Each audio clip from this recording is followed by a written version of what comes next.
খোলা জায়গায় হাগা ইন্ডিয়ার ঐতিহ্য। তাই আমরা যখনই শত্রুর মুখোমুখি হব, আমরা হেগে দেব। আমাদের গুয়ের গন্ধে শত্রুরা পালিয়ে যেতে বাধ্য হবে, আর আমরাই বিজয়ী হব। আরে বাহ, এটা তো দারুণ আইডিয়া।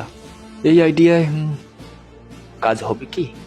হবে, 100 বার হবে। কারণ আমরা যখন কতবার চীনের সাথে যুদ্ধ করছি, আমরাও হেগে দিয়েছি, আর আমাদের গুয়ের গন্ধে শত্রুরা ভেগে গিয়েছিল। আমরা সবাই হেগে দিব যুদ্ধে যাওয়ার আগেই। আমরা সবাই গোমূত্র খেয়ে যাব, তাহলে আমাদের গুই আরো বেশি গন্ধ হবে। আমরা সবাই গোমূত্র খাবো। এখন থেকে 3 বেলায় গোমূত্র খাবো।